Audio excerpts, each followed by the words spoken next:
Right. 1 కొరింథీ 10వ అధ్యాయము 16వ వచనాన్ని చదువుకుందాం. 1 కొరింథీ 10వ అధ్యాయము 16వ వచనం. మనము దీవించు ఆశీర్వచనపు పాత్రలోనిది త్రాగుట క్రీస్తు రక్తంలో పాలు పొచ్చుకున్నటే కదా. హల్లెలూయా. ఇక్కడ మనం జాగ్రత్తగా క్షుణ్ణంగా మనం పరిశీలించినట్లయితే ఇక్కడ ఒక చిన్న మాట పౌలు సెలవిస్తూ ఉన్నాడు. మనము దీవించు ఆశీర్వచనపు పాత్రలో అనేది తాగుట క్రీస్తు రక్తంలో పాలు పుచ్చుకున్నటే కదా. రైట్. చూడండి, దేవుని బలలో పాలు పంచుకునుట ఆశీర్వాదకరమా, ఆశీర్వాదకరం కానిదా? ఆశీర్వాదకరం, అవునా? మరి ఈ ఆశీర్వాదకరమైన ఈ సాక్రమెంటు కేవలము బాప్తిసం తీసుకున్న వాళ్ళే తీసుకోవాలా, అందరూ తీసుకోవచ్చా? ఇప్పుడు మీకు ఒక ప్రశ్న, బాప్తిసం తీసుకున్న వేరేరు చూడండి, కేవలము 1 కొరింథీ 11వ అధ్యాయము 27వ వచనాన్ని ఒకసారి చదువుదాం. కాబట్టి ఎవడు అయోగ్యముగా ప్రభు యొక్క రొట్టెను తినును లేక ఆయన పాత్రలోని త్రాగును వాడు ప్రభు యొక్క శరీరమును గుచ్చియు రక్తమును గుచ్చియు అపరాధి యొగును. ఈ వచనాన్ని బట్టే కదా, ఏమండి? ఈ వచనాన్ని బట్టే కదా. ఇప్పుడు లేచి నిలబడండి. ఇప్పుడు ఈ వచనాన్ని బట్టి అన్న వాళ్ళు లేచి నిలబడండి. ఇప్పుడు మీకు ధైర్యం వచ్చింది కాబట్టి లేచి నిలబడచ్చు. ఒక్క ఆయన లేచారు, ఈయనకే ధైర్యం ఉంది, ఉన్నవాళ్ళు ఎవరికి ధైర్యం లేదా? ఈ వచనాన్ని బట్టి ఇంకెవరు కూడా అపవిత్రత అనేది మనకు వచ్చేసింది కాబట్టి దీన్ని బట్టి ఇంకెవరు కూడా సాక్రమెంట్ లో పాలు పంచుకోకూడదు. ఓకే, ఇంకెవరు లేరు కదా, మీరు ఒక్కరే. రైట్. ఈ వచనాన్ని బట్టే కేవలం మనం చూసుకుంటే కనుక ఈ వచనాన్ని పౌలు అక్కడ ఎందుకు వాడాడు అనే విషయాలు కూడా మనం చూడాలి, అవునా కదా అండి? ఎందుకంటే ప్రతిదీ చూడండి, ప్రతి చాప్టర్ కూడా మనం చాలా క్లియర్ గా చదవాలి. పరిశుద్ధాత్మని శక్తితో మనం చదివినప్పుడు మాత్రమే దాని గురించి దేవుడు మనకు బయలుపరుస్తూ ఉంటాడు. కొన్ని విషయాల్లో మనం కాంట్రవర్సీకి వెళ్ళిపోతూ ఉంటాం. అసలు ఏంటి, అసలు సాక్రమెంట్ ఏంటి ఇవాళ తెలుసుకుందాం. ఎంతమంది తెలుసుకోవాలనుకుంటున్నారు? హల్లెలూయా. రైట్. స్టార్టింగ్ నుంచి వద్దాం. 1 కొరింథీ 11వ అధ్యాయము 23 నుంచి 27 వచనాలు చదువుదాం. దాని తర్వాత అసలు అది ఎందుకు వచ్చిందో కూడా చూద్దాం. చదువమ్మా. నేను మీకు అప్పగించిన దానిని ప్రభు వలన పొందితిని. ప్రభువైన యేసు తన అప్పగింపబడిన రాత్రి ఒక రెట్టును ఎత్తుకుని కృతజ్ఞతాస్తుతులు చెల్లించి దాన్ని విరిచి, ఇది మీ కొరకైన నా శరీరము, నన్ను జ్ఞాపకము చేసుకున్నట్టుకై దీన్ని. ఎందుకంటే ఇది దేన్ని తీసుకోవాలంట, దేని గురించి తీసుకోవాలంట? మనం దేవుణ్ణి జ్ఞాపకం చేసుకోవడానికి, ఆయన మరణాన్ని జ్ఞాపకం చేసుకోవడానికి, మనల్ని పరిశుద్ధులుగా మార్చినందుకు ఆ దేవాది దేవుణ్ణి జ్ఞాపకం చేసుకోవడానికి ఈ బలలో పాలు పంచుకోవాలంట. ఏమండి, మరి ఈ బలలో మనం ఎన్నాళ్ళు పాలు పంచుకోవాలి? ఎన్నాళ్ళు పాలు పంచుకోవాలి? నెలకు ఒకసారి సరిపోద్దా? సంవత్సరానికి ఒకసారి? లేదా ప్రతి వారానికి ఒకసారి? ఎన్నాళ్ళు పాలు పంచుకోవచ్చు? దేవుణ్ణి తలుసుకోకుండా ఎంతసేపు ఉండగలవు? ఆయన త్యాగాన్ని గుర్తు చేసుకోకుండా ఎంతసేపు ఉండగలవు?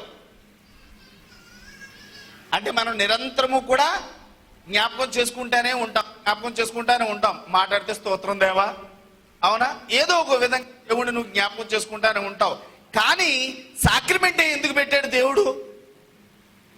చూడండి, లూకాసు వార్త 22వ అధ్యాయానికి వద్దాం. లూకాసు వార్త 22వ అధ్యాయము ఒకసారి 19 నుంచి చదువమ్మా. 18 నుంచి చదువు.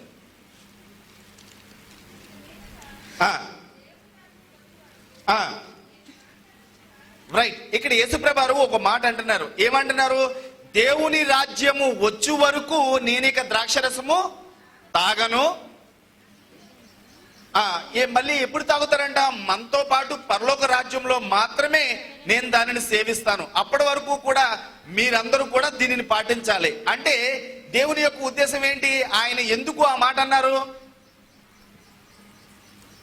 ఆయన నేను మళ్ళీ దేవుని రాజ్యంలో తప్ప నేను మళ్ళీ తాగను అన్నారు, అవునా? అంటే దాని అర్థం ఏంటి? ఇది మానవ శరీరానికి తప్ప దేవునికి మాత్రము కాదు. ఎంతమంది ఇక్కడ మానవ శరీరాన్ని ధరించుకుని ఉన్నారు? హల్లెలూయా. అంటే ఇప్పుడు ఈ సాక్రమెంట్ ఎవరి కోసం? మానవ శరీరం దాల్చిన ప్రతి ఒక్కరి కోసమా, కొంతమంది కోసమేనా? ప్రతి ఒక్కరి కోసం, ఇది ప్రతి ఒక్కరి కోసము అని నేను ఇప్పుడు డిసైడ్ చేయట్లేదు, తర్వాత మీరే డిసైడ్ చేయాలి. చదువమ్మా. ఇక మీదట ఆ. దేవుని రాజ్యం వచ్చే వరకు ఆ. నేను ద్రాక్ష రసము త్రాగనని ఆ. మీతో చెప్పుచున్నాను. పిమ్మట ఆయన ఒక రొట్టెను పట్టుకుని కృతజ్ఞతాస్తుతులు చెల్లించి ఆయన విరిచి శిష్యులకు ఇచ్చాడు. ఓకే, మళ్ళీ ఇక్కడికి వచ్చేసేమ్మా 23 నుంచి 27 వరకు. నేను మీకు అప్పగించిన దానిని ఆ. ప్రభు వలన పొంది తిని ఉమ్. ప్రభువైన యేసు ఆ. తన అప్పగింపబడిన రాత్రి ఆ. ఒక రొట్టెని ఎత్తుకుని కృతజ్ఞతాస్తుతులు చెల్లించి ఉమ్. దాన్ని విరిచి ఆ. ఇది మీ కొరికిన నా శరీరము, ఆ. నన్ను జ్ఞాపకము చేసుకున్నటకై ఉమ్. దీన్ని చేయడని చెప్పాను. ఉమ్. ఆ ప్రకారమే ఉమ్. భోజనమైన పిమ్మట ఆ. ఆయన పాత్రను ఎత్తుకుని ఆ. ఈ పాత్ర నా రక్తం వలనైన ఉమ్. క్రొత్త నిబంధన. ఈ పాత్ర నా రక్తము వలన ఏంటండి ఇది? క్రొత్త నిబంధన. క్రొత్త నిబంధన. మీ పక్కలో చెప్పండి, ఇది కొత్త నిబంధన అనండి. రైట్, చదువమ్మా. మీరు దీనిలోనిది త్రాగునప్పుడెల్లా ఆ. నన్ను జ్ఞాపకము చేసుకున్నటకై ఉమ్. దీన్ని చేయడని చెప్పాను. ఉమ్. మీరు ఈ రొట్టెని తిని ఆ. ఈ పాత్రలోనిది ఉమ్. త్రాగునప్పుడెల్లా ఉమ్. ప్రభు వచ్చే వరకు ఆ. ఆయన మరణము ప్రచురించుదురు. హల్లెలూయా. ఇది తాగి ఎప్పుడైతే ఈ సాక్రమెంట్ తిని తాగుతావో ఎప్పటి వరకునంట, తిరిగి ప్రభు వచ్చే వరకు కూడా ఆయన మరణాన్ని నువ్వేం చెప్తావంట? ప్రచురించుదామంట. హల్లెలూయా. అంటే ఏంటి? నువ్వు ప్రతిరోజు చేసినా, సంవత్సరానికి ఒకసారి చేసినా, నెలకు ఒకసారి చేసినా, నువ్వు ఏం చేస్తున్నావు? ఆయన మరణాన్ని ప్రచురింపజేస్తున్నావు. అవునా? చదువమ్మా. కాబట్టి ఎవడు అయోగ్యముగా ప్రభు యొక్క రొట్టెని తినను ఆ. లేక ఆయన పాత్రలను త్రాగును వాడు ప్రభు యొక్క శరీరం గుచ్చియు ఆ. రక్తం గుచ్చియు ఆ. అపరాధి యగును. హల్లెలూయా. రైట్. అంటే ఇక్కడ చూడండి, దేవుని దగ్గరకు వచ్చి దేవుని శరీరంలో గాని ఆయన యొక్క రక్తంలో గాని పాలు పంచుకోవాలి అంటే గనక అయోగ్యంగా తీసుకోవద్దు, యోగ్యంగా తీసుకోవాలి. అయోగ్యత అంటే ఏంటి? యోగ్యత అంటే ఏంటి? అయోగ్యత అంటే ఏంటి? మీరు అనుకునే అయోగ్యత ఏంటి? పౌలు అనుకునే అయోగ్యత ఏంటి? అక్కడ అర్హత లేకపోవడం. ఓకే, అంటే సాక్రమెంట్ తీసుకోవడానికి మనకు ఒక అర్హత కావాలి. అవునా? ఈ అర్హత ఏంటి? నువ్వు దేవుని దగ్గరికి వచ్చావు అంటే కనుక యేసుని అంగీకరించి వచ్చావా, లేకపోతే దేవుని వ్యతిరేకించి వచ్చావా? దేవుణ్ణి అంగీకరించి మనస్ఫూర్తిగా నువ్వు వచ్చి ఇక్కడ కూర్చున్నావు అంటే ఏంటి? దీని అర్థం ఏంటి? నువ్వు దేవుణ్ణి మనసులో అంగీకరించావు అంటే యేసుని ఎవరైతే అంగీకరించారో వాళ్ళ పాపాలు ఏం చేయబడ్డాయి? క్షమించబడ్డాయి. హల్లెలూయా. రైట్. ఇక్కడికి వస్తే గనక ఇక్కడ అయోగ్యత అన్నదాని గురించి నేను మీకు ఒక చిన్న ఎగ్జాంపుల్ చెప్తాను. ఎగ్జాంపుల్ కాదు, జరిగిందే చెప్తాను. కొరింథీయుల సంఘంలో ఎలా ఉండేది అంటే, అక్కడ బాగా ఉన్నవాళ్ళు ఉండేవారు, బాగా లేని వాళ్ళు ఉండేవారు. ప్రతి అంటారు. అలాంటి సమయంలో ఇప్పుడు మనం ఇస్తున్నాం చూడండి, మనం ఎంత ఇస్తున్నాం సాక్రమెంట్? కనీసం 4 కూడా తడదు. అవునా? ఎంతకప్పుడు. అవునా? రొట్టె ఎంత ఇస్తామండి? ఎంత? ఓ టాబ్లెట్ అంత, టాబ్లెట్ కూడా ఉంది అంత కదా, అంత ఇస్తున్నాం. కానీ అక్కడ అలా కాదు, వత్త ఇంత పెద్ద క్యారేజీడు రొట్టెలు అంటే ఇంత పెద్ద తిత్తులు అంటారు తెలుసు కదా, ఇలా పట్టుకుని తెచ్చుకుంటారు. అలాంటి తిత్తులతో ద్రాక్ష రసం తెచ్చుకునేవారు వాళ్ళు. తెచ్చుకుని చక్కగా ముందు ఈ రోజు చర్చ్ ఉందంటే కనుక రావడం, ఫుల్గా రొట్టె తినాలా, తర్వాత ఏం చేయాలి? ద్రాక్ష రసం తాగాలి, శుభ్రంగా చర్చిలో వెనకాల కూర్చుని పడుకోవాలి. వాళ్ళు చేసే డ్యూటీ అది. అప్పుడు వీళ్ళు తెచ్చుకునేది అంటే అక్కడ ఉద్దేశం ఏంటి అంటే, మనకి ఇప్పటికి కూడా కొంచెం మహమ్మదీయులు వాళ్ళని చూస్తే కనుక వాళ్ళు వండిందంతా ఓ దుక్కునేసేసి అందరూ కలిసి తింటారు. తెలుసా మీకు ఇది? అందరూ కలిసి తింటారు. అదే ఫార్మాలిటీలో చర్చిలో కూడా అలా చేసేవారు అనమాట. అందరూ కలిసి దానిని భుజించి అది తాగేవారు అనమాట. అప్పుడు ఏమైంది? ఉన్నవాళ్ళు అందరూ శుభ్రంగా తిని తాగేవారు. లేనటి పరిస్థితి ఏంటి? అక్కడ జరిగేది అది. దాన్ని దృష్టిలో పెట్టుకుని ఈ పౌలు అలా మాట్లాడుతున్నాడు. ఓకే, అసలు ఇక్కడ ఏం జరిగిందో కూడా చూద్దాం. ఇది నా మాటలు కాదు, బైబిల్ నుంచి మాత్రమే మనం చూడాలి. ఎందుకంటే చూడండి, మనకి ఆధారం ఏంటి? బైబిల్, దేవుని యొక్క వాక్యమే మనకి ఆధారం. రైట్, అక్కడి నుంచే చూద్దాం. ఒకసారి ఇక్కడికి వచ్చాయమ్మా, 16 నుంచి చదువుకురా. 16 నుంచి 22 వరకు రా. ఎవడైనను కలహప్రియుడిగా కనబడిన ఎడల మాలోనైనను దేవుని సంఘములోనైనను ఇట్టి ఆచారం లేదని వాడు తెలుసుకొనవలెను. పక్కలు చెప్పండి, ఇది కలహప్రియుల కోసం అనండి. కలహప్రియులు అంటే ఏంటి? కలహప్రియులు అంటే ఎవరు? కలహప్రియులు అంటే ఎవరండి? ఎవరు దొరుకుతారా అని చూస్తారు అనమాట. ఎవరు దొరుకుతారా అని చూస్తారు. వీళ్ళని ఏమంటారు? కలహప్రియులు. వాళ్ళకి ఇష్టం కలహము, వాళ్ళకి ఇష్టం. చదువమ్మా. మీకు ఈ ఆజ్ఞనిచ్చుచు ఆ. మిమ్మల్ని మెచ్చుకొనను. ఆ. మీరు కూడి వచ్చుట ఉమ్. ఎక్కువ కీడికే గాని మీరు కూడి వచ్చిన ఎక్కువ కీడుకే గాని ఎక్కువ మేలుకు కాదు. ఎక్కువ మేలుకు కాదు. కాదు. అంటే ఇక్కడ ఎవరి గురించి మాట్లాడుతున్నాడు? సంఘంలో ఏం జరుగుతుంది? అక్కడ కలహాలు జరుగుతున్నాయి. ఈ కలహాల గురించి మాట్లాడుతున్నాడా? మన యొక్క ఆత్మశుద్ధి కోసం చెప్తున్నాడా? ఇక్కడ సంఘం కోసం మాట్లాడుతున్నాడు. మీరు జాగ్రత్తగా అర్థం చేసుకోవాలి. ఇవాళ ఎంతమంది సరదాగా జ్ఞాపకం చేసుకుందాం అనుకుంటున్నారు దేవుణ్ణి? అవునా? అంతేకాదు, మీరు జాగ్రత్తగా పరిశీలించాలి కూడా. అవునా? ఏదోటి వచ్చేవి ఏదోటి వినేయడం కాదు. అవునా కదా? నేను అన్ని ప్రతిదీ స్పష్టంగా చెప్తానా? సగం సగం కట్ చేసి చెప్తానా? స్పష్టంగా చెప్తాను అన్న వాళ్ళు చేతేస్తండి. Very good. అంటే మనం ప్రతిదీ కూడా స్పష్టంగా తెలుసుకోవడంలో దేవుని నుంచి వచ్చే ఆశీర్వాదం కూడా అలాగే పొందుకోవచ్చు కదా? అవునా కదా అండి? హల్లెలూయా. చదవమ్మా. మొదటి సంగతి ఏమనగా ఆ. మీరు సంఘమందు కూడి ఉన్నప్పుడు ఆ. మీలో కక్షలు కలవని వినుచున్నాను. ఏమున్నాయంటే అక్కడ? కక్షలు కలవని కక్షలు వినుచున్నాను. కలవని విని ఉన్నాను. కొంత మట్టుకు ఇది నిజమని నమ్ముచున్నాను.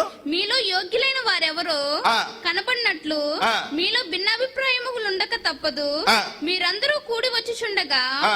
మీరు ప్రభువు రాత్రి భోజనము చేయటం సాధ్యము కాదు. హల్లెలూయా. ఇప్పుడు పౌలు దేని గురించి మాట్లాడాడు అక్కడ? పౌలు ఇప్పుడు దేని గురించి మాట్లాడాడు? ఎంతమందికి అర్థమైంది? ఎవరి గురించి మాట్లాడుతున్నాడో? ఎవరు శుద్ధి చేసుకోవాలి? ఇప్పుడు ఎవరు శుద్ధి చేసుకోవాలి? మన సంఘంలో కలహాలు ఉంటే ఆ కలహాల్ని మనము శుద్ధి చేసుకోవాలి. అవునా? అవునా కాదండి? ఎంతమందికి అర్థమైంది? హల్లెలూయా. ఇప్పుడు అయోగ్యత యోగ్యత దేని గురించి మాట్లాడుతున్నాడో? నీ జీవన విధానం గురించి మాట్లాడుతున్నాడా? నీలో ఉన్న గొడవల గురించి మాట్లాడుతున్నాడా? ఎంతమందికి అర్థమైంది? హల్లెలూయా. ఇప్పుడు గొడవలతోటి సాక్రమెంట్ తీసుకోవచ్చా? ప్రభు రాత్రి భోజనము చేయటం సాధ్యము కాదు. సాధ్యము కాదు అంటే ఏంటి? గొడవలతోటి నువ్వు బలలో పంచుకోవడము సాధ్యము కాదు. ఎంతమందికి అర్థమైంది ఇప్పుడు? అవునా? ఈ అపోహతోటే కదా సాక్రమెంట్ మానేసి, అంటే దేవుడి నుంచి వచ్చే ఆశీర్వాద బల్లలో నుంచి వచ్చేదాన్ని తినడం మానేసి, తాగడం మానేసి మనం ఏం చేస్తున్నాము? దానికి దూరంగా ఉంటున్నాం. అవునా? దూరంగా ఉంటున్నామా లేదా? చూడండి, చాలా మట్టికి మనము ఇదే ఆలోచన, ఇదే అపోహతో ఉంటాం. చూడండి, అందుకనే యేసుప్రభు వారు ఆయన 5 రొట్టెలు 3 చేపలు ఏం చేశారు? ఆకాశంలో చూపించి ఆశీర్వదించి వాటిని 5,000 మందికి తినిపించాడు. హల్లెలూయా. అంటే ఈ ఆశీర్వాదంలో బలం ఉందా లేదా? ఎంత బలం ఉంది? ఏమైనా చేసే సామర్థ్యము ఈ ఆశీర్వాదానికి ఉంది. హల్లెలూయా. కానీ ఈ ఆశీర్వాదం యొక్క బలలో మనం పాలు పంచుకోగలుగుతున్నామా? లేదు. ఎందుకు లేదు అంటే ఈ చిన్న చిన్న కారణాలతోటి చాలా దూరం చేసేసారు. చూడండి, సైతానుడు మంచిని తీసుకురాడు కానీ చెడుని ఎక్కువగా ప్రభావితం చేస్తాడు. హల్లెలూయా. అవునా? 2000 సంవత్సరాలు సాక్రమెంట్కి దూరంగా ఉందా లేదా సంఘం? హల్లెలూయా. ఇప్పుడు ఉండొచ్చా? ఇప్పుడు సంఘాలు గొడవలు ఉన్న వాళ్ళు చేతులెత్తండి. నాకు సంఘంతో ప్రాబ్లం ఉంది, నాకు ఇది గొడవ ఉంది అన్నవాళ్ళు చేతులెత్తండి. ఇప్పుడు మేమందరం సమాధానంగా ఉన్నామన్న వాళ్ళు చేతులెత్తండి. చప్పట్లు కొట్టి దేవుని మేము పెడతాం. హల్లెలూయా. మీరందరూ అర్హులే. మీరందరూ దేవుని బలలో పాలు పంచుకోవడానికి, దేవుని ఆయన యొక్క రక్తాన్ని, ఆయన యొక్క శరీరాన్ని మీరు సేవించడానికి అర్హులు. హల్లెలూయా. ఎస్ ఎస్, మనమందరము కూడా దేవుని బలలో పాలు పంచుకోవడానికి అర్హులమా కాదా? మన మధ్యలో గొడవలు ఉంటే కనుక ఏమై ఉంటది? దేవుని ఎదుట సమాధాన పడలేము కాబట్టి మనము దానిని అయోగ్యత అంటున్నాడు పౌలు. హల్లెలూయా. ఎంతమందికి అర్థమైంది? ఇప్పుడు ఈ యోగ్యత అనేది ఎక్కడి నుంచి రావాలి? మన శరీరంలోంచి రావాలా? సంఘంలోంచి రావాలా? మన ఇంట్లోంచి రావాలా? 3 ఇంట్లోంచి రావాలి. ఫస్ట్ నువ్వు నీ మనస్సాక్షిని శుద్ధి చేసుకోవాలి. రెండవది నీ ఇంట్లో కూడా సమాధానం కలిగి ఉండాలి. హల్లెలూయా. హల్లెలూయా. ఈ సమాధానం కూడా మీకు ఎలా వస్తుందో కూడా చెప్తాను. అలాగే సంఘంలో కూడా సమాధానము కలిగి ఉండాలి. సంఘంలో కూడా సమాధానం కలిగి ఉండకుండా సాక్రమెంట్లో కూడా పాలు పంచుకుంట అసాధ్యము. అందుకని నీ మనస్సు శుద్ధీకరించబడాల. నీ మనసు ఎలా శుద్ధీకరించబడుతుంది? ఏ విధంగా శుద్ధీకరించబడుతుంది? హల్లెలూయా. హెబ్రీయులకు రాసిన పత్రిక 9వ అధ్యాయము 10 నుంచి చదువుకొద్దాం. హెబ్రీయులకు రాసిన పత్రిక 9వ అధ్యాయము 7 నుంచి 15 చదువమ్మా.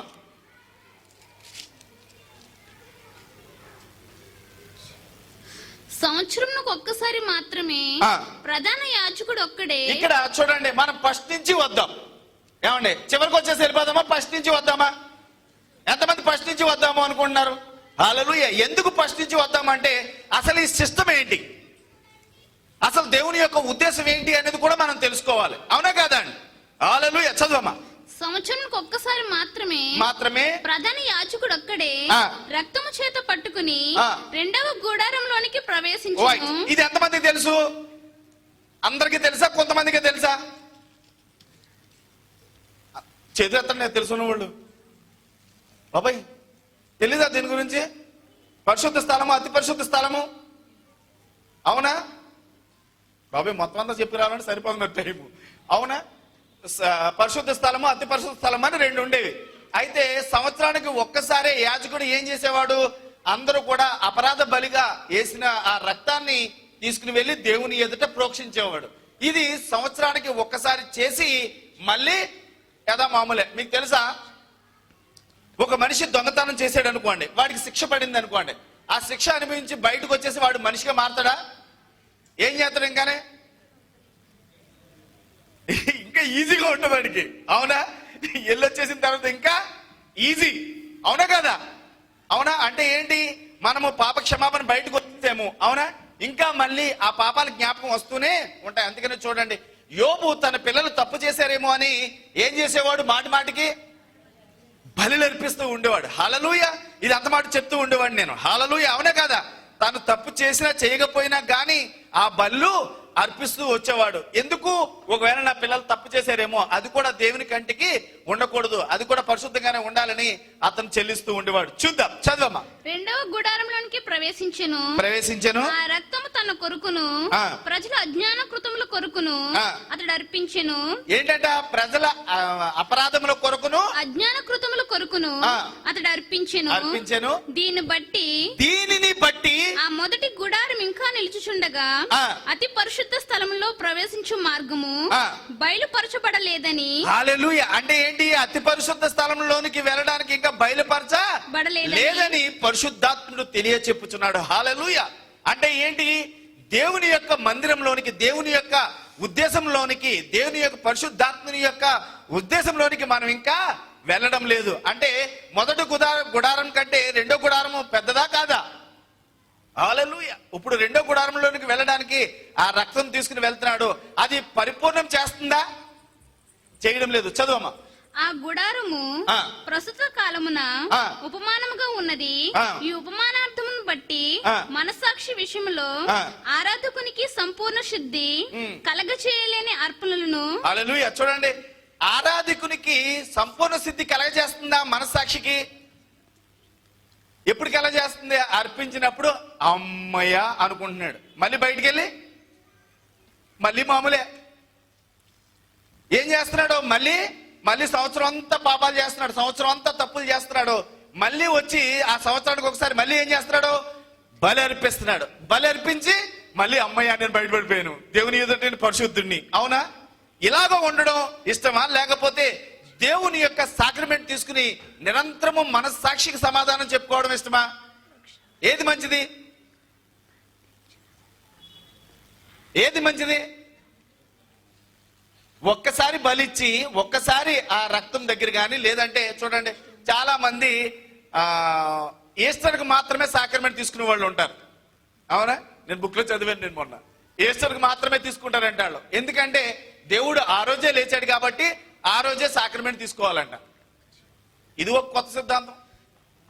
అవునా? సంవత్సరానికి ఒకసారి తీసుకుంటే సరిపోద్దా? అంటే ఆ దేవుడు ఆ రక్తాన్ని సంవత్సరానికి ఒకసారి ప్రోత్సహించేవారు కాబట్టి అలాగే సంవత్సరానికి ఒకసారి కమ్యూనిటీలో లేదంటే ఆ యొక్క దేవుని యొక్క బలలో పాలు పంచుకుంటే సరిపోద్దా? ఒకసారి, 2 సార్లా? రైట్. చదవమ్మా. సంపూర్ణ సిద్ధి కలగచేయలేని అర్పణలను, సంపూర్ణ సిద్ధి కలగజేయని అర్పణలను, బలులను అర్పింపబడుచున్నవి. ఇవి దిద్దుబాటు జరుగు కాలము వచ్చు వరకు, ఎప్పటి వరకునంట? దిద్దుబాటు కాలము వచ్చు వరకు విధింపబడి అన్నపానములతోనూ నానా విధములైన ప్రక్షాళనలతోనూ సంబంధించిన శరీరాచారములు మాత్రము. ఇది ఎప్పటి వరకును? కేవలం యేసుప్రభువు వారు వచ్చే వరకు. అది చూడండి, ఈ అయోగ్యత అనేది బూడిద పూసుకుని రక్తాన్ని ప్రోచిస్తే యోగ్యత వస్తాదా? ఇప్పుడు నా మాటకు సమాధానం చెప్పండి. రాదు అన్నప్పుడు దాని గురించి ప్రయత్నించడం ఎందుకు? ఏమంటే నేను కింద ఉండి ఆ లైట్ అట్టుకుని లాగెత్తాను కింద నుంచి సాపుతున్నాను అనుకోండి, చెయ్య ఎక్కడికి వెళ్తుంది? నా ప్రయాస వ్యర్థము. ఆ లైట్ నా దగ్గరికి రాదు. ఆ లైట్ నేను తీసుకోవాలంటే వేరే విధంగా ప్రయత్నించాలి, అవునా? ఇప్పుడు దీనికి దానికి కనెక్ట్ చేసి మనం పరిశుద్ధతకి దీనికి కనెక్ట్ చేయడం కరెక్టా, లేకపోతే దేవుడిచ్చిన ఆజ్ఞల్ని మనం పాటించుకోవడం కరెక్టా? ఎంతమందికి అర్థమైంది ఇప్పుడు? హల్లెలూయా. ఇక మీదట చూడండి, మనకు ఒక సబ్జెక్ట్ ఉండాలి. నేను ప్రతి ఒక్కరూ అంటారు అనమాట, నేనంటే అందరికీ సాక్రిమెంట్ ఇస్తున్నానంట. అందరికీ సాక్రిమెంట్ ఇవ్వడం మంచిదా చెడ్డదా? చెడ్డదన్న వాళ్ళు చేతి ఎత్తండి. ఇప్పుడు ఒక్కళ్ళు ఎత్తరు. సబ్జెక్ట్ అర్థమైపోయింది కదా మీకు? మంచిది అన్న వాళ్ళు టప్పట్లు కొట్టండి. హల్లెలూయా. మరి ఈ సాక్రిమెంట్ అనేది ఎలా తీసుకోవాలి? అయోగ్యంగా తీసుకోవాలా, యోగ్యంగా తీసుకోవాలా? అయోగ్యత అంటే ఏంటి, యోగ్యత అంటే ఏంటి? అయోగ్యత నుంచి యోగ్యతలోకి రావాలి అంటే ఏం చేయాలి? రక్తాన్ని ప్రోచించి ఆ బూడిద మీద జిమ్ముకుంటే ఈ అయోగ్యతలో దేనికి వస్తావు? యోగ్యతలోనికి వస్తావు. ఇది దేని ప్రకారము? ధర్మశాస్త్ర ప్రకారము. నువ్వు ధర్మశాస్త్రం కింద ఉన్నావా, కృప కింద ఉన్నావా? మీ పక్కలతో అడిగి చెప్పండి. మీ పక్కల్ని అడగండి, మీరు కృప కింద ఉన్నావా, ధర్మశాస్త్రం కింద ఉన్నావా అని అడగండి. ఇప్పుడు ధర్మశాస్త్రం కింద ఉన్నాను అన్నవాళ్ళు చేతులు ఎత్తండి. నేను కృప కింద ఉన్నావు అన్నవాళ్ళు చేతులు ఎత్తండి. హల్లెలూయా. ఇప్పుడు కృప ఏం చెప్తుంది? బూడిద పూసుకోమని చెప్తుందా? ఏం చేయమంటుంది? నిన్ను నువ్వు శుద్ధీకరించుకోవాలంటే ఏం చేయాలి? దేవుని యొక్క బలలో పాలు పంచుకొనుట. హల్లెలూయా. ఎంతమందికి అర్థమైంది? ఇప్పుడు మీ పిల్లల మనసు శుద్ధీకరించబడాలా? మీరు శుద్ధీకరించబడాలా? లేకపోతే బాప్తిసం తీసుకున్న వాళ్ళేనా? ఎంతమందికి అర్థమైంది ఇప్పుడు? హల్లెలూయా. చాలా మంది సాక్రమెంట్కు దూరం అయ్యారా లేదా? చాలా మంది సాక్రమెంట్కు దూరం అయ్యి దేవుడి నుంచి వచ్చే ఆశీర్వాదానికి దూరం అయ్యాం. చూడండి, ఆశీర్వాదపు కుండ అది, లేకపోతే ఆశీర్వాదం లేనిదా? ఆశీర్వాదపు కుండ. అటువంటి ఆశీర్వాదాన్ని ఎన్నాళ్ళ నుంచి పొడగొట్టుకుంటున్నాం? 2000 సంవత్సరాల నుంచి. 2000 సంవత్సరాల నుంచి సంఘం దూరంగా చూస్తుందా లేదా సాక్రమెంట్ని? ఎవరికైనా ఏదైనా ప్రాబ్లం వచ్చినా, ఏం వచ్చినా, ఏదైనా చూడండి, బాగా రోగి ఉన్నప్పుడు కానీ, లేదంటే చూడండి ఆడు వెళ్ళిపోతాడు అనగా బాప్తిసం తీసుకోలేదు, వెళ్ళిపోతాడు అనగా కొంచెం కొన్ని ద్రాక్ష రస చుక్కలు వేస్తారు. ఏంటంటే ఎవరంటే ఆయన నిత్యుడగు ఆత్మ. ఈ ఆత్మ, నిత్యుడగు ఆత్మ ఏంటండి? ఏంటి నిత్యుడగు ఆత్మ? పరిశుద్ధాత్మనేనండి. పరిశుద్ధాత్ముడు ఎంతమందిలో లేడు?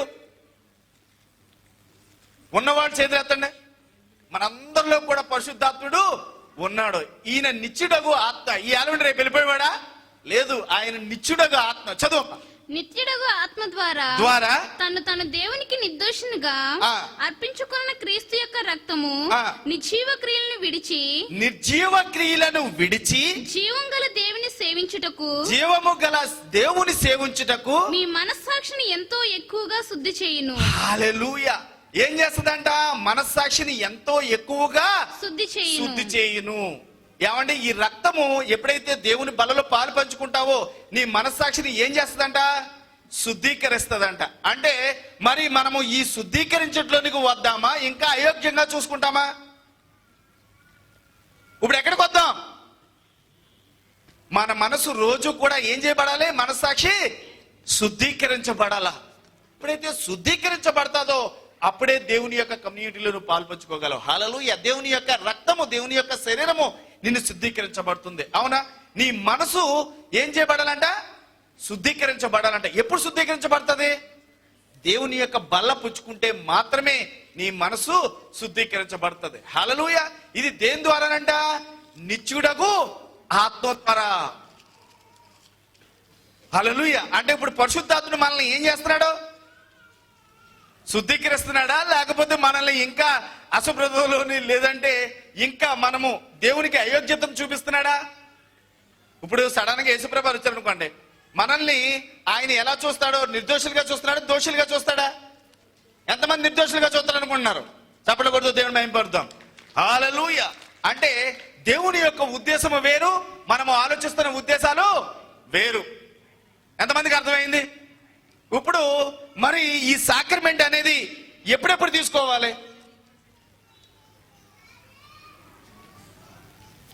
ఎప్పుడెప్పుడు తీసుకోవాలి? ఒకసారి అపోస్తల కార్యానికి వద్దాం. అపోస్తల కార్యంలో 2వ అధ్యాయము 42 నుంచి 46 వచనాలు చూద్దాం. మీరు అపోస్తల బోధయందును. అపోస్తల బోధయందు. అపోస్తలు ఎవరు? యేసయ్య మనకి ఎలా వచ్చారంట? ప్రధాన యాజకుడిగా వచ్చారంట. చూడండి, హెబ్రీయులకు రాసిన పత్రిక 3వ అధ్యాయము 1వ వచనంలో ఉంటది. ఆయన మనకి ప్రధాన యాజకుడిగాను ఆయన వచ్చాడంట. ఇక్కడ చదివేమా, కంప్లీట్ చేసి టైం సార్. మీరు అపోస్తల బోధయందును. అపోస్తల బోధయందును. సహవాసమందును. రొట్టె విరుచుటి యందును. ప్రార్థన చేయటి యందును ఎడతెగక యుండిరి.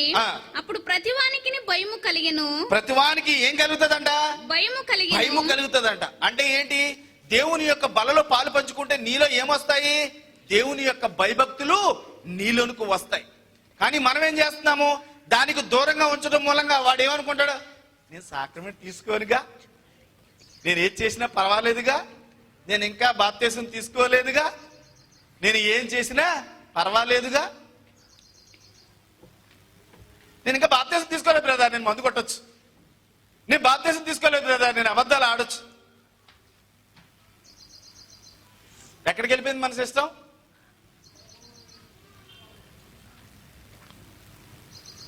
మా చిన్న ఎక్కడున్నాడు? ఏడుకొండ గారు ఎక్కడున్నారు? ఒకసారి లేచి నిలబండి.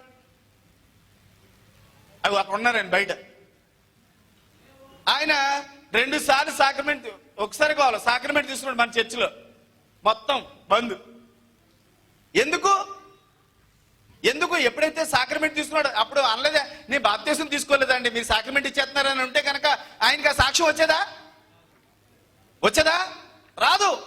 అంటే ఈ సాక్రమెంట్ నువ్వు తీసుకోగానే నీ శరీరంలో ఏదో ఒక పని చేస్తది.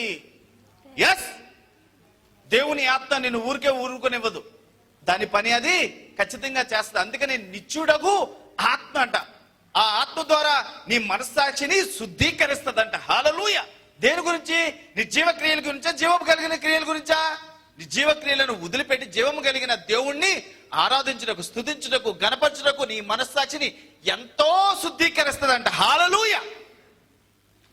కానీ మనం ఏం చేస్తున్నాము? పిల్లలకు దూరం పెడుతున్నాము, లేదంటే చూడండి దేవునికి తెలుసుకోవడానికి వచ్చిన వాళ్ళని దూరం పెడుతున్నాం. మనం ఆ దూరం పెట్టడం మూలంగా వాళ్ళల్లో మనస్సాక్షి ఎప్పుడు శుద్ధీకరించబడాలి, వాళ్ళు ఎప్పుడు దేవుడిని తెలుసుకోవాలి, ఎప్పుడు దేవుడి ద్వారా వచ్చే అద్భుతాలు పొందాలి. ఇంకో 2000 సంవత్సరాలు సరిపోతాయా? ఇంకో 2000 సంవత్సరాలు, ఇంకో 4000 సంవత్సరాలు, ఇంకో 10,000 సంవత్సరాలు వచ్చిన ప్రయోజనం ఏముంటది? సిస్టమ్ ఇలాగే వెళ్తా ఉంటే ఎంతమందికి అర్థమవుతుందండి? ఇక మీద మీ పిల్లలకి ఏం చేస్తారు? సాక్రమెంట్ ఇస్తారా? అవునా? చదువమ్మా, ఇది కంప్లీట్ చేయి. అప్పుడు ప్రతివానికి భయము కలిగెను మరియు అనేక మహత్కార్యములను. ఏం జరుగుతాయంటే అప్పుడు ఈ సాక్రమెంట్ తీసుకోవడం మూలంగానే అనేక మహత్కార్యాలు జరుగుతాయంట. మరి ఎందుకంటే మన జీవితంలో ఈ మహత్కార్యాలు జరగట్లేదు అంటే మనం ఎక్కడో సిస్టమ్ కొంచెం పప్పులో కాలేస్తున్నాం కదా, అవునా కదా?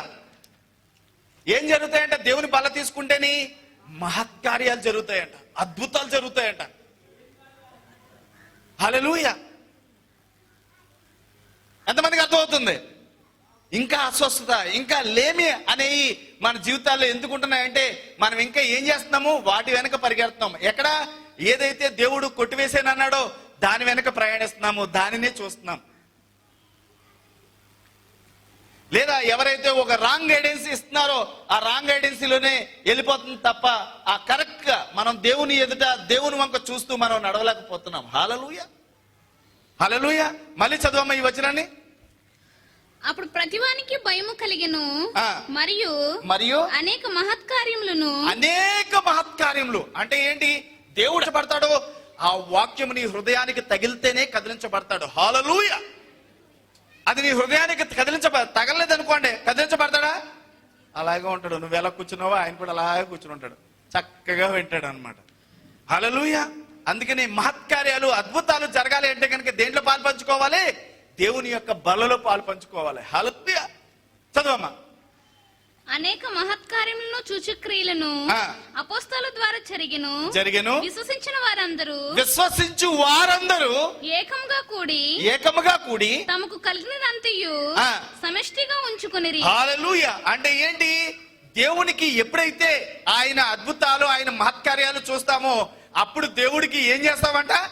అమ్ముకుని కూడా పట్టుకొచ్చిస్తారంట. హల్లెలూయా. అక్కడ అంటాడు, అపోస్తలులందరూ వాళ్ళకి సేవ చేసేదానికంట వాళ్ళకు ఉన్నది కూడా అమ్మి వాళ్ళకి ఇచ్చారంట. హల్లెలూయా. చదవమ్మా. ఇదియును గాక వారు తమ చరాస్తులను అమ్మి అందరికి వారి వారి అక్కర కొలది పంచిపెట్టారు. హల్లెలూయా. వారి అక్కర్ల కొలది వాళ్ళు ఏం చేశారు? పంచిపెట్టారంట. అంటే వాళ్ళ మనసు ఎలా అయిపోయింది? వాళ్ళ మనసు సున్నితంగా తయారైంది. అంటే ఎదటి వ్యక్తి బాధపడుతుంటే కానీ వాళ్ళ దగ్గర ఉన్నది అమ్మేసి కూడా పెట్టే మనస్తత్వానికి వచ్చేసారు వాళ్ళు. ఇప్పుడు బందిపోట్లు ఉన్నారా వాళ్ళ దగ్గర? వాళ్ళ చర్చిలో దొంగలు ఉన్నారా?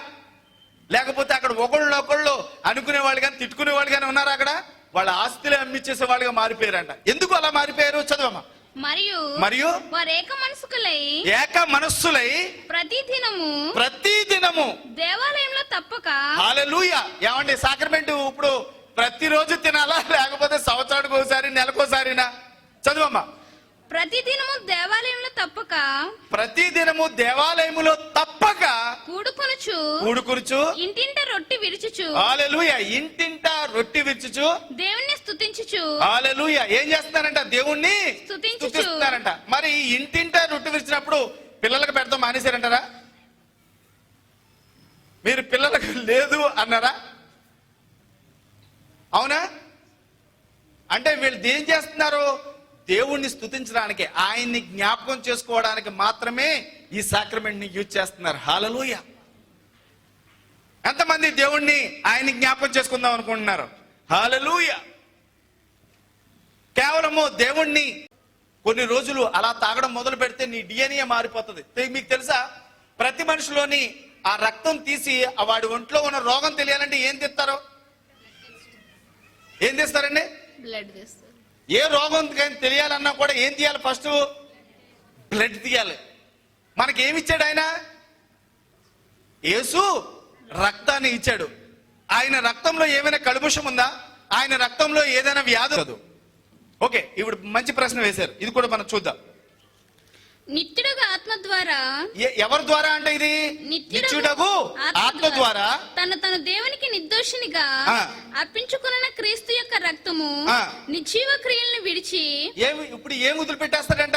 నిర్జీవ క్రియలు వచ్చేసినాయా మీ ప్రశ్నలన్నీ? నిర్జీవ క్రియలు అంటే అబద్ధాలు ఆడడం, దోచుకునడం, లేదంటే ప్రతిదీ కూడా దీంట్లోకి వచ్చేసిందా? ఈ నిర్జీవ క్రియలను ఎప్పుడు వదిలి పెడతాడో? తాగిన తర్వాత వదిలి పెడతాడు, తాక ముందు వదిలి పెడతాడా? ఎస్. ఎప్పుడైతే సాక్రమెంట్ తీసుకోవడం మొదలు పెడతావో అప్పుడు నీలో మార్పులు రావడం మొదలు పెడతాయి. ఎంతమందికి అర్థమైంది? హల్లెలూయా. ఇప్పుడు తీసుకోక ముందు మొదలవుతుందా? వాడు పరివర్తన మారుతుందా? ఏం మారదు. చక్కగా వస్తాడు, కూర్చుంటాడు, వాక్యాన్ని వింటాడు, అవునా, వెళ్ళిపోతాడు. ఒకవేళ దేవుడు ఒకవేళ నిజంగా అతని మనసు తట్టు, లేకపోతే అతనికి స్వస్థత కలుగు, లేకపోతే ఇంకోటి ద్వారానే రక్షణ పొందుతాడు తప్ప తద్వారా అంటే చెప్పడం ద్వారా ఏమీ అతనిలోనికి రక్షణ రాదు. ఎప్పుడు వస్తుందంట? ఎప్పుడైతే సాక్రమెంట్కి అలవాటు పడతాడో అతని శరీరంలో ఏం చేయబడుతుంది? ఆ మనస్సాక్షిని శుద్ధీకరించబడుతుంది. ఎప్పుడైతే ఈ మనస్సాక్షి శుద్ధీకరించబడుతుందో అప్పుడు అతనిలోంచి ఏం బయటకు వస్తుంది? దేవుని యొక్క లక్షణాలు బయటపడతాయి. హల్లెలూయా. మీకు తెలుసా? చూడండి, ఏదైనా గొడవ చూడండి. నేను ఇంటికి వచ్చి నేను బాగా తిట్టేశాను తెలుసా? ఎరగ తిట్టేశాను, కొట్టేద్దాం అనుకున్నాను కానీ తిట్టేశాను అంటావు. వీళ్ళలో ఏమున్నది? ఇలా మనస్సాక్షి ఏం చెప్తుంది? ఓకే, నువ్వు చేసింది కరెక్ట్ రా, నువ్వు తిట్టావు కరెక్ట్ రా అంటుంది. అవునా? అదే గనక కొంతమంది తిట్టేస్తారు, ఇంటికి వచ్చి అబ్బా ఎందుకు తిట్టాను ఇతన్ని, ఎందుకు తిట్టవలసి వచ్చింది అని అన్నారు అనుకోండి. వీళ్ళలో ఏముంది, ఆయనలో ఏముంది? ఈ మనస్సాక్షి ఏం చెప్తుంది? గద్దిస్తుంది. అంటే నువ్వు తప్పు చేస్తావు, నువ్వు చేసేది తప్పు, నీ సిస్టమ్ కరెక్ట్ కాదు, నువ్వు అక్కడ కోపడ్డావు, ఓకే నువ్వు ఇక్కడ ప్రార్థన చేయి. హల్లెలూయా. అంటే హెచ్చించే స్వభావము, గుద్దేసే అంటే కొట్టేసే స్వభావము ఎవరికి ఉంటది? మనస్సాక్షి లేని వాళ్ళకి ఉంటది.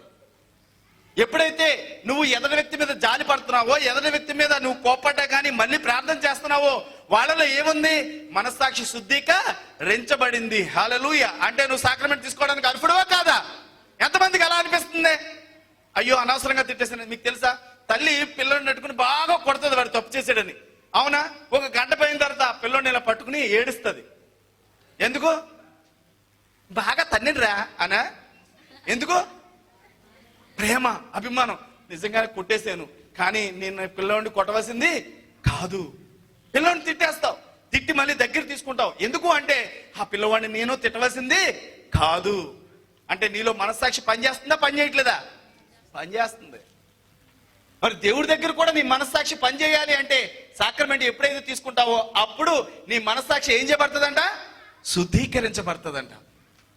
దేవుని పట్ల భయాన్ని పుట్టిస్తుందంట, దేవుని పట్ల భక్తిని పుట్టిస్తుందంట, మన జీవితాల్లో ఆశ్చర్య కార్యాలు అద్భుతాలు జరిపిస్తుందంట. హల్లెలూయా,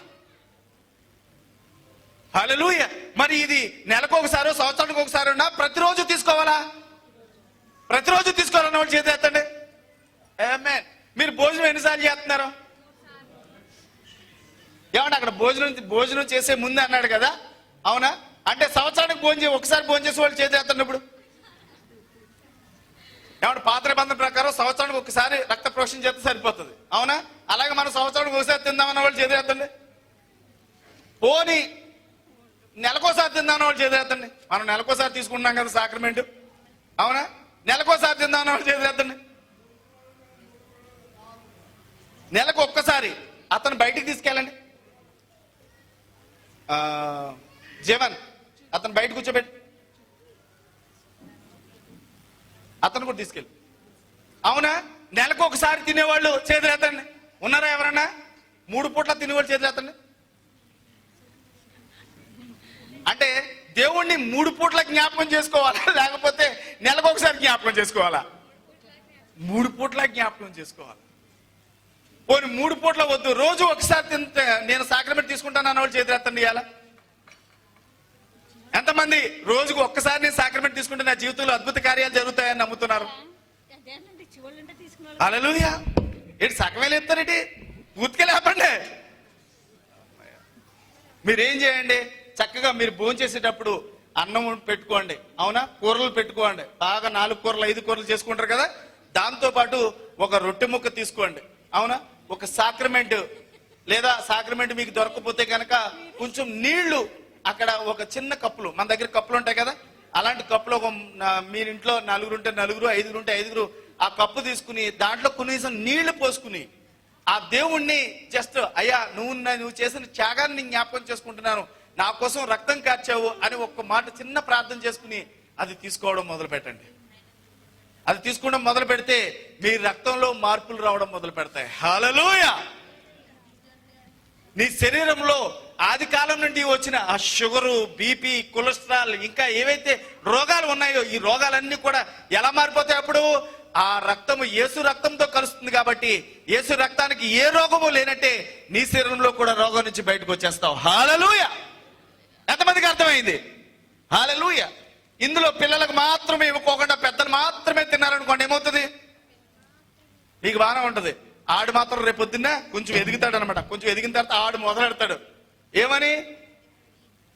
మీరు ఇదివరకు మొదలెట్టేవారు చూడండి, అవన్నీ ఆడు మొదలెడతాడు. కాబట్టి వాడికి చిన్నప్పటి నుంచే మీరు ఇవ్వడం మొదలు పెట్టారు అనుకోండి, వాడు ఎలా ఎదుగుతాడు? దేవుని యొక్క మనస్సాక్షితో ఎదుగుతాడు. అంత మాత్రమే కాదు, మంచి గట్టి ఆరోగ్యంతో ఎదుగుతాడు. హల్లెలూయా. నిత్యుడగు ఆత్మ ద్వారా తన దేవునికి నిర్దోషినిగా అర్పించుకున్న క్రీస్తు యొక్క రక్తము నిర్జీవ క్రియల్ని విడిచి జీవం గల దేవుని సేవించుటకు మీ మనస్సాక్షికి ఎంతో ఎక్కువగా శుద్ధి చేయును. హల్లెలూయా. ఇప్పుడు మన మనస్సాక్షిని ఎంతో ఎక్కువగా శుద్ధీకరిస్తుంది. ఇప్పుడు మనస్సాక్షి ముఖ్యమా లేకపోతే మనం ముఖ్యమా? ముఖ్యం. నీ మనస్సాక్షి కరెక్ట్ గా ఉంటేనే నువ్వు ఏ పనైనా చేయగలవు. నీకు ఒక విషయం తెలుసా? ఒక వ్యక్తికి రోగం వచ్చింది అనుకోండి, అతన్ని నువ్వు బ్రతుకుతావు అన్నావు అనుకోండి, అతను కొంతకాలం బ్రతకడానికి అవకాశం ఉంటుంది. ఏ రోగం లేదు, ఆడు కొంచెం కేళ్ళ నొప్పులు అనుకోండి, ఒరే నువ్వు కేళ్ళ నొప్పులు క్యాన్సర్ అంటారా, నువ్వు చచ్చిపోతావు అన్నాడు అనుకోండి, ఆడేం చేస్తాడు? ఆడికి ఏ రోగం లేకపోతే చచ్చిపోతాడు. అవునా కాదా? అంటే ఏంటి? మనిషి ఎలా తయారవుతున్నాడో ఈ మనస్సాక్షి మనిషిని బ్రతికిస్తుంది, మనిషిని చంపేస్తుంది కూడా. అందుకని ఈ మనస్సాక్షి ఏం తోచకూడదంట? కల్మషం తోచకూడదంట. మీకు తెలుసా కల్మషం ఎప్పుడు వస్తుంది మనస్సాక్షికి? ఎప్పుడు వస్తుంది? నీకు తెలుసో తెలియకు అబద్ధం ఆడేవో, తప్పు చేసావో అనుకోండి, అప్పుడు నీ మనస్సాక్షికి ఏమొచ్చేసింది? కల్మషం వచ్చేసింది. మరి దీన్ని ఎలా శుద్ధీకరించుకుంటావు? ఎలాగ శుద్ధి అవుతున్నారా? దూరం అయిపోతున్నారు. వాళ్ళ మనస్సాక్షిని కల్మషంతో నింపేసుకుంటున్నారు తప్ప ఆ మనస్సాక్షిని శుద్ధీకరించుకోలేకపోతున్నారు. ఎప్పుడు శుద్ధీకరించుకోగలము? ఆయన రక్తం పాలు పంచుకున్నప్పుడు. అప్పుడు చూడండి, సాక్రమెంట్ తీసుకునేటప్పుడు బాప్తిసం తీసుకున్న వాళ్ళు మాత్రమే రమ్మంటారు. వచ్చిన తర్వాత వాళ్ళందరూ మోకరించి ఏమని ప్రార్థన చేస్తారండి? ఏమని ప్రార్థన చేస్తారు? అనుభవస్తులు ఇద్దరు చెప్పాలా? ఓ నలుగురు చెప్పండి, నేనేం కాదన్నా. ఏమని ప్రార్థన చేస్తారా? ప్రభువా నేను పాపిని 90 సార్లు అని ఆ పాపం వాడి మీద వేసుకున్న తర్వాత అప్పుడు సాక్రమెంట్ తీసుకుంటాడు అనమాట. అప్పుడు ఈ పాప ఏమవుతాడు? పరిశుద్ధుడిగా మారుతాడు. అని పరిశుద్ధుడిగా మారడం అవసరమా మనకే? ఏమన్నా అవసరం అంటారా? అవసరమా? ఎందుకు వచ్చిన సిస్టమ్ అండి? దేవుడేమో మనల్ని కృపతో కేకెత్తే మనం ఇంకా వెనకకి. ఎంతమందికి అర్థమైంది అలా? హల్లెలూయా. ఎస్, దేవుడి గురించి తెలుసుకోవాలి. సాక్రమెంట్ అంటే ఏంటి తెలుసుకోవాలి. నన్ను దేవుడు కేకేసినప్పుడు, నేను ఫస్ట్ మొదలు పెట్టినప్పుడేనమాట. నేను ఆర్డినేషన్ అయిన వెంటనే ఫస్ట్ మంత్ వచ్చింది అనమాట. ఫస్ట్ మంత్ వస్తే సాక్రమెంట్ ఇవ్వాలి. సాక్రమెంట్ దేవుడేమో నాకు చెప్పాడు అనమాట, సాక్రమెంట్ ఇయ్యని. అప్పుడు చూస్తేనేమో సాక్రమెంట్ అందరికీ ఇచ్చేయమంటున్నాడు దేవుడు. ఇక్కడ చూస్తేనే మనకు చూస్తే అప్పుడు అసలు తెలియదు.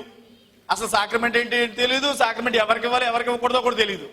అప్పుడు అందరినీ కేకేసాడు అనమాట. సంఘంలో ఉన్న వాళ్ళందరూ ముందుకు రండి అంటే అందరూ ముందుకు వచ్చారు. పాపం అందరికీ కప్పులేసి పత్రిక అందరికీ సాక్రమెంట్ ఇచ్చేసాను. ఇచ్చేసిన తర్వాత మేము బాప్తిజం తీసుకోవాలి. బాప్తిజమా ఇంకేమన్నా ఏం వద్దు, దేవుడు నాకు చెప్పాడు మీరు తీసుకోండి అన్నారు. అప్పటి నుంచి ఇప్పటి వరకు కూడా అందరూ కూడా సాక్రమెంట్ తీసుకుంటున్నారు. హల్లెలూయా. వారి జీవితంలో అద్భుతాలు జరుగుతున్నాయా మానేస్తున్నాయా? జరుగుతూనే ఉన్నాయి. ఆయన యొక్క అద్భుతాలకి ఆశ్చర్య కార్యాలకి నువ్వు సమయం ఇచ్చినప్పుడు మాత్రమే అవి జరుగుతాయి. హల్లెలూయా. చదవమ్మా. విశ్వాస విషయంలో సంపూర్ణ నిశ్చయత కలిగి. హల్లెలూయా. నీలో విశ్వాసం రావాలన్నా కూడా నీకేం ఉండాలి? సాక్రమెంట్ ఉండాలి. మీ పక్కన చెప్పండి, నీకు విశ్వాసం రావాలన్నా సాక్రమెంట్ ఉండాలి. ఇప్పుడు నేను విశ్వాసులకు తండ్రి ఎవరు? అబ్రహాం ఆశీర్వాదం మనకు రావాలంటే మనం ఏం చేయాలి? చదవమ్మా. సంపూర్ణ నిశ్చిత కలిగి యథార్థమైన హృదయముతో మనము దేవుని సన్నిధానమునకు చేరుదుము. వాగ్దానం చేసిన వాడు నమ్మదగిన వాడు. హల్లెలూయా. ఏమండి మనము చూడండి, వాగ్దానాలు అనేసరికి ఈ ఏళ్ళ పుట్టిన పిల్లోడు కూడా ఒక కార్డు తీసుకుంటాం. అవునా? ఎంతమందికి అర్థమవుతుంది? ఈ ఏళ్ళ పుట్టిన పిల్లోడు కూడా వాగ్దానం అనేసరికి టక్కన లాగేసి దేవుడి వాగ్దానం ఇచ్చాడండి పాస్టర్ గారి వాగ్దానం అర్థం ఏంటండి అని అడుగుతావు. అవునా? అంటే వాగ్దానం కావాలి, కానీ దేవుని యొక్క రక్తము ఆయన యొక్క శరీరం అవసరం లేదా పిల్లలకే? హల్లెలూయా. మనం ఏం చేస్తాం? వాగ్దానం కోసమే పరిగెడతాం. ఈ వాగ్దానానికి వెనకాల ఉన్న సిస్టమ్ ని వదిలిపెట్టేస్తున్నాం. ఇప్పుడు వాగ్దానం కావాలా, సాక్రమెంట్ కూడా కావాలా?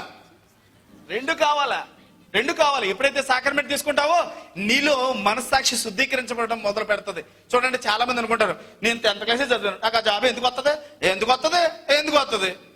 నీకు రాదు. అదే కనుక నీ మనసు శుద్ధీకరించబడింది ఏమంటావు? యేసు నామమున వచ్చును కాక నువ్వు అంటావు.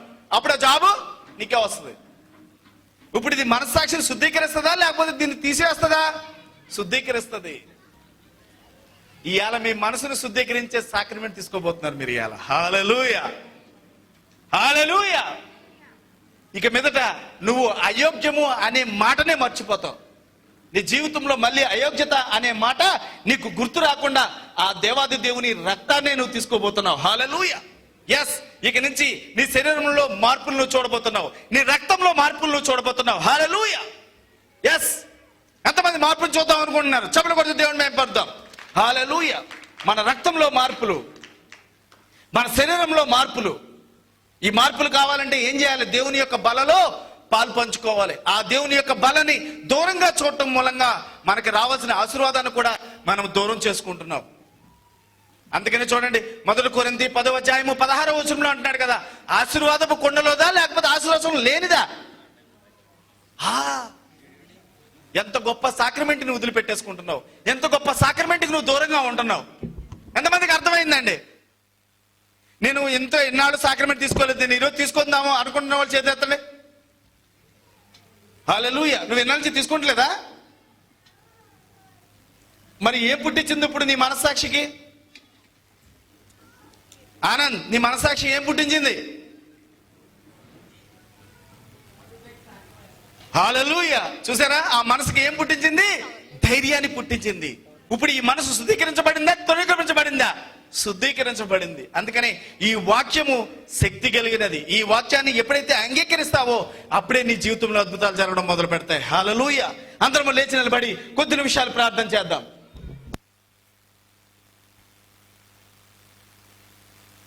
అందరూ చెప్పండి, అయ్యా అయోగ్యత అంటే నేను ఇన్నాళ్ళు నేను పాపినని లేదా తప్పులు అబద్ధాలు వాటి విషయమై నేను అయోగ్యుణ్ణి అని ఇన్నాళ్ళ నుంచి నీ బల్లకు దూరంగా ఉన్నాను ప్రభువా. ఈరోజు నీవు మాకు బయలుపరిచావు. ఇక మీదట నేను వెనకకి తిరిగి చూడను. నా యొక్క శరీరాన్ని నీ యొక్క శరీరంగా మార్చండి, నా యొక్క రక్తాన్ని నీ యొక్క రక్తంగా మార్చండి, నాలో ఉన్న ప్రతి అనారోగ్యాన్ని ఆరోగ్యంగా మార్చండి, నాలో ఉన్న లేమిని ఐశ్వర్యంగా మార్చండి. ఎస్, ఈ రోజే యేసు నామములో నాకున్న ప్రతి బల్దిగను తీసివేయమని నజరేయుడైన యేసు నామం ప్రార్థిస్తున్నాము తండ్రి. ఆమేన్. గట్టిగా ఆమేన్, ఆమేన్. రైట్, చిన్న ప్రార్థన చేసుకుందాం.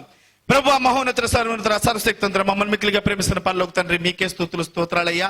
ఇదిగో తండ్రి, మొదటి వారము ప్రభువా ప్రభు బలలో మేము పాలు పంచుకుంటూ ఉండగా ప్రభువా మా యొక్క శరీరాల్లో ఉన్న అనారోగ్యాన్ని ఆరోగ్యంగా మార్చండి.